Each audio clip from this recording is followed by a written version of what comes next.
അങ്ങനെ നമ്മുടെ വാസവനെ ശ്രീനിവാസൻ സാർ ഓരോന്ന് പറഞ്ഞ് ബോധ്യപ്പെടുത്തുമ്പോൾ നമ്മുടെ വാസവനും മനസ്സിലായി തുടങ്ങി എന്തായാലും വരുണിനെ കൊന്നത് നമ്മുടെ വിക്രമല്ല ശ്രീകാന്താണെന്ന് മനസ്സിലായി തുടങ്ങി. എന്തായാലും ശ്രീകാന്തിനോട് സത്യങ്ങളൊക്കെ തെളിയിക്കാൻ വേണ്ടിയിട്ട് നമ്മുടെ വാസവനും ശ്രീനിവാസൻ സാറും പോകുന്നുണ്ട്. പിന്നെ കാണിക്കുന്നത് നമ്മുടെ വേദയ്ക്കാണെങ്കിൽ കുറേശ്ശെ പനിയാണ്. രാവിലെ നമ്മുടെ വിക്രമാണെങ്കിൽ വേദയ്ക്ക് ചുക്ക് കാപ്പിയൊക്കെ ഇട്ട് കൊടുക്കുന്നുണ്ട്. എന്തായാലും വേദയെ ചെറിയ കുട്ടിയെ നോക്കണ പോലെ നോക്കുന്നുണ്ട്. വേദയ്ക്കാണെങ്കിൽ ഈ സ്നേഹമൊക്കെ കാണുമ്പോൾ വലിയ സന്തോഷമാവുന്നുണ്ട്. എന്തായാലും നമ്മുടെ മേരി ചേച്ചി വന്ന് വിളിക്കാൻ വരുന്നുണ്ട്. നമ്മുടെ വേദയെ ജോലിക്ക് വിളിക്കാൻ വരുന്ന സമയത്ത് നമ്മുടെ വേദ പറയുന്നുണ്ട്, ഇല്ല ചേച്ചി ഞാൻ പണിക്കില്ല, എനിക്കൊരു പണിയാണെന്ന് പറയുന്നുണ്ട്. ഈ പനി എന്തിൻ്റെ എനിക്ക് മനസ്സിലായി, പ്രേമത്തിൻ്റെയാണ്. പ്രേമോ? അതെ, എന്നോട് മാലാക വന്ന് പറഞ്ഞു നിങ്ങൾക്ക് തമ്മിൽ പ്രേമം തുടങ്ങിയിട്ടുണ്ട്, അതിൻ്റെ ഈ ചെറിയ ലക്ഷണമാണ് മോളെ പനി എന്നൊക്കെ പറയുന്നുണ്ട്. ഇതൊക്കെ കേൾക്കുമ്പോൾ നമ്മുടെ വേദയ്ക്കാണെങ്കിൽ നാണം വരുന്നുണ്ട്. എന്തായാലും മേരി പറയുന്നുണ്ട്, നീ റെസ്റ്റ് എടുത്തോ, ഞാൻ പോട്ടെ ജോലിക്ക് എന്ന് പറഞ്ഞിട്ട് പോകുന്നുണ്ട് നമ്മുടെ മേരി.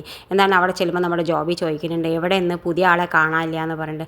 അയ്യോ സാറേ, അവൾക്ക് പനിയാണ്, എന്താണെന്നറിയില്ല, ആരാ കണ്ണിട്ടെന്നറിയില്ല, അവൾക്ക് നല്ല പനിയാണെന്ന് പറയുന്നുണ്ട്. എന്തായാലും ജോബി ആരും ഇല്ലാത്ത സമയത്ത് അവളെ കാണാൻ പോകാൻ തീരുമാനിക്കുന്നുണ്ട്. ഇത് കാണിച്ചുകൊണ്ടാണ് ഇന്നത്തെ പ്രൊമോ അവസാനിക്കുന്നത്. ഇതുപോലുള്ള പ്രൊമോ വിശേഷങ്ങൾ നിങ്ങളുടെ മുന്നിൽ എളുപ്പത്തിൽ എത്താൻ ഈ ചാനൽ ഒന്ന് സബ്സ്ക്രൈബ് ചെയ്യാൻ മറക്കരുത്.